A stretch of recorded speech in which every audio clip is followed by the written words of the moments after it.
Unequal हमारा fabric था, इसको हम कट कर देंगे बाद में। तो उसके बाद हम लेंथ कैसे लेते हैं उस हिसाब से हम लेंथ एक बार मैं आपको बता देती हूँ। उससे पहले आप ये देखिए, जो मैंने फैब्रिक को बिछाया है वो इस तरह से बिछाया है डबल करके। हमारी जो फैब्रिक की लेंथ है वो है 33 इंच तक, बिल्कुल सीधा है, यानी कि 33 की हमारी लेंथ है। बाकी 30 इंच तक हमारा ब्लाउज तैयार हो जाता है अगर नॉर्मल साइज है तो। ये थोड़ा एक्स्ट्रा था सो मैंने ले लिया। तो यहाँ से हमने कोई भी अगर मान लीजिए फ्रंट में हुक लगाने हैं हमने, तो फ्रंट में अगर हुक लगाने हैं तो ओपन हिस्सा हमने हमारी तरफ करना है, फोल्डेड हिस्सा है वो आप की तरफ करना है। उसके बाद हमने कटिंग स्टार्ट करनी है। उसके बाद एक चीज और मैं इसमें ऐड करना चाहूंगी, जैसे कि हम लेंथ जैसे ही लेते हैं तो वो जो शोल्डर हम लेंगे वो जो फैब्रिक का सेंटर होता है, यानी कि इस तरफ से ज्यादा कपड़ा रहे उस तरफ से हमने शोल्डर लेने होते हैं। नीचे की तरफ से शोल्डर हम कभी नहीं लेंगे, ये आपने बात बिल्कुल ध्यान रखनी है। शोल्डर हमने बीच से लेने हैं, बिल्कुल एंड से, यानी कि जहां से फैब्रिक स्टार्ट होता है वहां से नहीं लेने। तो ये देखिए, जैसे हमने जो लेंथ रखनी थी वो रखनी थी 14, उसमें हमने 2.5 इंच प्लस करना है। कोई भी सिंपल ब्लाउज है, हम ये सिंपल ब्लाउज की ही कटिंग आपको बता रहे हैं। कोई भी सिंपल ब्लाउज है उसमें हम लेंथ में 2.5 इंच प्लस करते हैं अगर हमने नीचे तुरपाई के लिए फोल्ड करना है तो। अगर बाई चांस कई बार क्या होता है हमें गुम करना होता है अगर इनर वाला ब्लाउज हो तो उसमें हमने 1.5 इंच एक्स्ट्रा लेना होता है।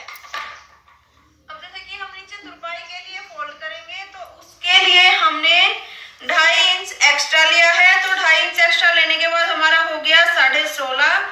तो 16.5 पर हमने एक निशान लगाया। उसके बाद हम लेंगे शोल्डर।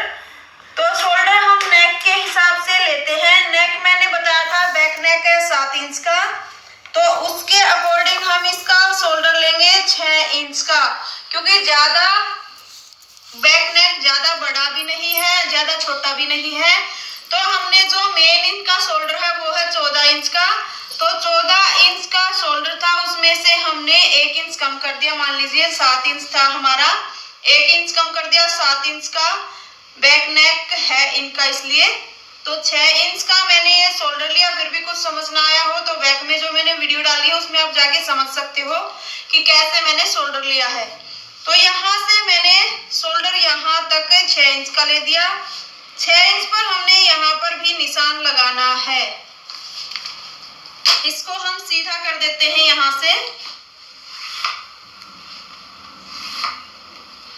तो देखिए हमने यहाँ से सीधा कर दिया। उसके बाद हम जो आर्म होल लेंगे इसका वो लेंगे 6.5 पे भी हम लेंगे तो एकदम से कंप्लीट आएगा। ज्यादा ही आपको यूं लगे टाइट रहेगा तो 6.25 पे आप ले सकते हो, वो भी एकदम से सही तरीका है। तो हम इसमें 6.25 इंच का आर्म होल लेंगे। 6.5 पे अगर कोई ज्यादा ही टाइट पहनता है तो बिल्कुल सही आता है, क्योंकि ब्लाउज का आर्म होल हम थोड़ा सा छोटा लेते हैं कुर्ती के हिसाब से।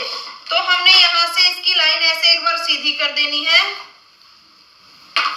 उसके बाद हमने यहाँ निशान लगाना है चेस्ट का। तो चेस्ट हमने इसमें ली है 35 इंच। 35 में हमने 4 इंच प्लस किया है तो वो हो गया हमारा 39, यानी कि 39। तो उसका हम अगर 4th हिस्सा करेंगे तो वो हमारा हो गया 9.25। तो 9.25 पर हमने यहाँ पर निशान लगा दिया। 2.5 इंच हम एक्स्ट्रा लेंगे, ये हम मार्जिन के लिए लेते हैं। इसमें 2.5 इंच, वैसे 2.5 भी ले लेते हैं, बट इसमें जो प्लेटें डालेंगी डार्क डालेंगी उसमें हमारा फैब्रिक है वो कवर हो जाएगा, जिसकी वजह से हमारा यहाँ पर लास्ट में 1.5 या 2 इंच ही बचेगा सिलने के बाद। अब हमने यहाँ से फिटिंग का निशान लगा दिया। उसके बाद हम इसकी चौड़ाई देखेंगे यहाँ तक कितनी हुई है। तो ये हो गई हमारी 12.5। अब हमने नीचे की तरफ निशान लगाना है, वो लगाना है 12 इंच पर। कोई भी ब्लाउज है हमने जहां पर इतना निशान लिया है, फिटिंग का निशान लगाने के बाद आपने ओनली 1/2 इंच कम करना है नीचे कमर की तरफ, क्योंकि इसकी जो फिटिंग के निशान है वो हम बाद में लगाते हैं। तो यहाँ तक आपको समझ आ हमने कैसे कट किया। अब हमने ये देखिए, अगर हम ऐसे ही इसकी राउंड शेप देंगे तो हम इस तरह से दे देंगे। ये हल्की सी मैं लगा के दिखा रही हूँ, ऐसे हम दे देंगे इसकी जो राउंड शेप है वो। अगर मान लीजिए मैंने 7 इंच नीचे की तरफ लिया, मैंने बोला है ऊपर से आप कितना भी लो, नीचे जितना हमारा जो मेन शोल्डर था उतने पर ही निशान लगाना है। तो वैसे लगाकर भी मैं आपको एक बार दिखा देती हूँ। तो देखिए हमने ये निशान इस तरह से लगा लिया। उसके बाद हम जो राउंड शेप देंगे वो देंगे कुछ इस तरह से, यहां से। तो सेम निशान हमारे आते हैं, हम कौन से भी तरीके से हम लगा सकते हैं। अब हमने फ्रंट की जो छटाई करनी है उसका निशान भी इस तरह से लगा देना है। कई बार आप पूछते हो ब्लाउज में छटाई करनी होती है क्या? बिल्कुल करनी होती है। यहाँ से हमने इस तरह से राउंड शेप दे दी है, ये हमारी अंदर की जो छटाई है वो हो गई, और ये हमारी जो बाहर की शेप है वो हो गई। तो दोनों हमारे ये निशान लग गए हैं। अब हमने इसके एक बार कटिंग कर लेते हैं। डार्ट के जो निशान है वो हम बाद में लगाकर आपको दिखाएंगे।